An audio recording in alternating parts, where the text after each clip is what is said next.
वरना मैं ये कह रहा हूं कि आज जो जितनी बुरी हालत हमारे जिन नौजवानों की, जिनके कंधों पर ये समाज जो है वो खड़ा है, लेकिन अब वो ही बर्बाद हो जाएंगे तो हम क्या करेंगे। तो इस निगम बोर्ड घाटे में चले हुए सैलरी नहीं मिल रही। एक HRTC वाले वो कह दो भी जी साठ जो पेंशन जड़ी है 3-4 महीने मिल रही।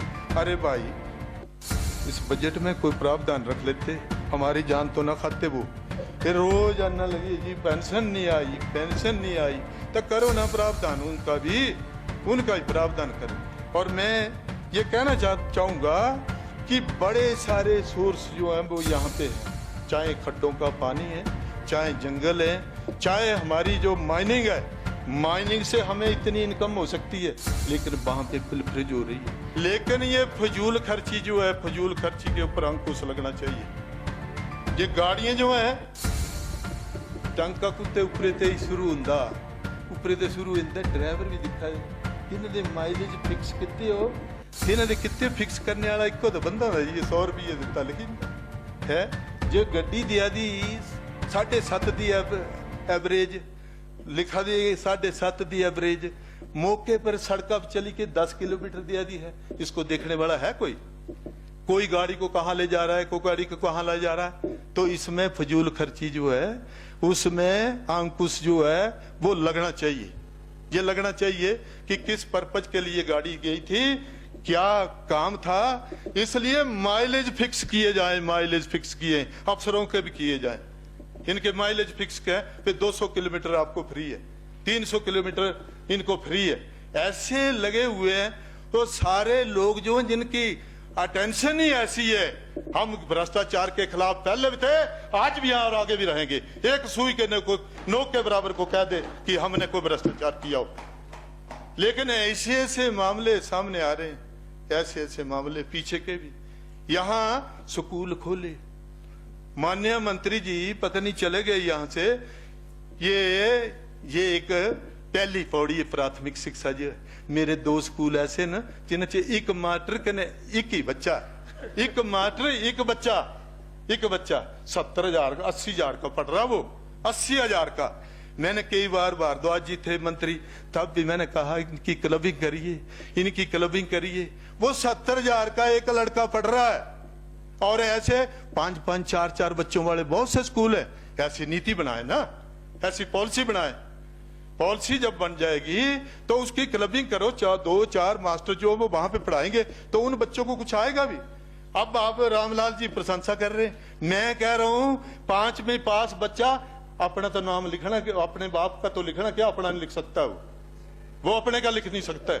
आपने कहा ना शिक्षा बड़ी भारी है, ये शिक्षा जो है इसको स्ट्रेंथन करने का प्रयास करिए, वरना यहां से डिफरेंसेस जो वो क्रिएट हो रहे हैं। मैं ये भी कहना चाहूंगा कि हमारे हिमाचल प्रदेश में बिजली के प्रोजेक्ट लगाने की बड़ी अपार संभावनाएं है। और दूसरा ये है कि हमारे माननीय मुख्यमंत्री ने प्रावधान तो किया था, लेकिन मैं इसमें प्राथमिकता चाहता हूं कि हमारी बहुत सी जमीन जो है वो बेकार है, और उस पे अगर सौर ऊर्जा के प्रोजेक्ट जो हैं अगर ये लग जाएं तो हमारे बच्चों को रोजगार भी होगा, और यहाँ बिजली भी सस्ती जो है वो उपलब्ध होगी। तो इसमें ये ठीक है कि आज जो ग्लोबल वार्मिंग हो रही है, और ग्लोबल वार्मिंग के कारण आज जो प्रोजेक्ट लगाने के लिए जो कंपनी आ रही हैं वो डर रहे हैं क्योंकि यहाँ पे जो नेचुरल कैलेमिटी हो रही है। वैसे तो हम कहते हैं कि भारत माता की जय हो, पर एक पिता भी है हिमालय पर्वत, और उस हिमालय पर्वत में जो कुछ हो रहा है जो आप सोच भी नहीं सकते थे भी उत्तराखंड में क्या क्या हुआ। तो मैं ये कहना चाहूंगा कि हम इसके ऊपर अगर फोकस करें सौर ऊर्जा के ऊपर, और उसके बाद हमारे ही शिमला में यहाँ कचरा जो वो ट्रकों के हिसाब से कचरा है। ये प्रदेश में आज आप ये देखो, चूने की फैक्ट्रियां जो हैं, पर चूने की फैक्ट्रियां होती थी हमारे यहाँ पे चूना चन, अब वो सीमेंट की फैक्ट्रियां जो हैं 2 फैक्ट्री से हमें कितनी आमदन हो रही है, उसके बाद तो नहीं वृद्धि हुई कोई। चंबा में कई दिनों से कह रहे हैं, पता नहीं क्या वहां पे क्या कोई रुकावट क्या है, तो वो आज दिन तक वो चंबा वाला प्रोजेक्ट नहीं लगा। तो इसमें आमदन, हमें रिसोर्सेज कहां से मोबिलाइज हो सकते हैं, ये हमें सोचना पड़ेगा, ताकि हमारे बच्चों को रोजगार मिले और यहाँ हिमाचल प्रदेश अपने पैरों पर खड़ा हो।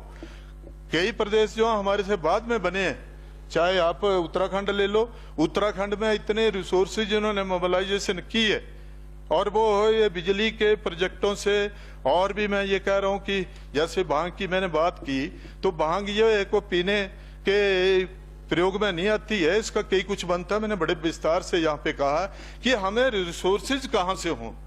ये जो हमारा डिपार्टमेंट, ये वन विभाग है, वन विभाग में कई दिनों से मैं कह रहा हूं कि ये खैरों की जो है वो ग्रीन फैलिंग की परमिशन जो मिलनी चाहिए। यहाँ पे 50-50 वर्षों से 60-60, 100-100 वर्ष का वो खैर हो चुके हैं, और लोग जो हम उनको काट के ले जा रहे हैं। ये हमारी संपत्ति है। यहाँ देख लो आप, यहाँ देखो नीचे, यहाँ सूखे पेड़ इतने बर्बाद हो रहे हैं, आग लगती है तो सारे के सारे जल जाते हैं। क्या ये हिमाचल प्रदेश की संपत्ति नहीं है? तो इसको टाइम बाउंड किया जाए, 2 महीने के अंदर अंदर ये लकड़ी जो है वो उस जंगल से निकलनी चाहिए, ताकि हमें जो आमदन है, अब और क्या है यहाँ पे, और तो कुछ है नहीं। तो इसलिए मैं बार बार ये कह रहा हूं कि चंदन से हमें आमदन हो सकती है, उसको लीगलाइज किया जाए। खैर जो है वो उसकी परमिशन मिलनी चाहिए, जो जितना कर सकते हैं वो करिए आप। तो इसमें नूरपुर में एक सेक्शन के 10 करोड़ रुपया बना। वो अब इतने जो दरख्त हो चुके हैं, जो उनकी कोई वो गारंटी जो है वो खत्म हो चुकी है। तो ऐसा करना हमारे लिए, अब हम कर्जा लेकर के अब सारा सब कुछ काम करते रहें। वैसे तो माननीय मुख्यमंत्री जी, मैं ये कहना चाहूंगा कि हमारे गांव में विकास हुआ है। हम भी 15 साल प्रधान रहे हैं, लेकिन हमारे टाइम में 1 लाख रुपया मिलता था, 1 लाख रुपया। आज 1 लाख रुपया तो पंचों को ऐसे दिया जा रहा है, भी करो काम आप। तो ये लगभग मेरा ख्याल है कि ये 14वें वित्त योग का 1022 करोड़ रुपया जो है वो 3 सालों में खर्च हुआ। इसमें हमारे जो अधिकारी हैं, इनका योगदान बड़ा जरूरी है। इन्होंने देखना है कि कहाँ का वायुमंडल कैसा है, कहाँ जाकर के कौन चीज हो सकती है। अब आप बताओ, फॉरेस्ट में अब ये तो थोड़ी बहुत हमें सैंक्शन जो है ये मिली है, सैंक्शन मिली है FRA में। बरना मैं ये कह रहा हूँ कि खाली जगह पे नहीं, वो वहां पशुओं ने चराने दे रहे हैं। अगर वहां पे किसी को वो लीज पर जगह दी जाए, वहां पे कोई दरख्त लगाए जाए। शांता कुमार जी ने कहा था ना, वृक्ष लगाओ रोजी कमाओ। तो वृक्ष जो है, अगर गांव में कोई सड़क निकलती है, वहां लगा दो, उसमें लगा दो। उसमें नौजवानों को वहां प्रोत्साहन जो है वो मिलना चाहिए। अगर जंगल में जड़ी बूटियां लगती हैं तो जड़ी बूटियां लगाने की उनको परमिशन मिलनी चाहिए। अगर वहां पे कोई दरख्त लगाना चाहते हैं तो वो दरख्त लगा सकते हैं। तो ऐसा अगर करेंगे तो हमारे बच्चों को आय के साधन जो है वो मिलेंगे। तो इसलिए कहीं कहीं पे तो ऐसी पिलफरिज हो रही है, कहीं मैं यहाँ कहना नहीं चाहता हूँ, वरना या अगर ये ऐसी मेंटलिटी रखी ऐसी, तो इस देश का, इस प्रदेश का, मैं ये कह रहा हूं कि ये सैलरी कोई नहीं मिलेगी लोगों को, कुछ नहीं मिलेगा। यहाँ पे पंजाब में देखो, आप तो कह रहे हैं कि तेल की महंगा हो गया, फलाना को पंजाब से सस्ता है, राजस्थान से सस्ता है। अरे भाई, टैक्स ना लगाएं तो और क्या करें? टैक्स से तो आपकी सैलरी चली हुई है, टैक्स से तो सारा सब कुछ मिल रहा है। लेकिन हमारे जो लोग हैं उनमें स्कीमें तो बड़ी बड़ी बनानी। अरे भाई, धरातल पर भी वो लोगों को दिखाई देनी चाहिए, तो इसलिए मेरी इनसे निवेदन है। एक तो मैं ये कहना चाहता हूं कि बिला वजह ये अंकुश लगाना है तो सभी के लिए लगना चाहिए। हमने ये ठीक है, मैं सभी की प्रशंसा करता हूं कि आपने अपनी नेक कमाई में से 50-50 हजार रुपया जो है कोविड फंड के लिए दिया। किसी ने 2 रुपये दिए? कोई कर्मचारी अधिकारी को कह दे कि हमने 1 लाख रुपया, हमने एक सैलरी भी दी है 1 साल 1 महीने की, और 50-50 हजार रुपया भी दिया। और हमें कहते हैं चोर, जो भी निकलता है कोई भी आदमी चोर गए। अरे भाई जो हमारे अधिकारी हैं उनके ऊपर भी निगाह रखो पे कौन सा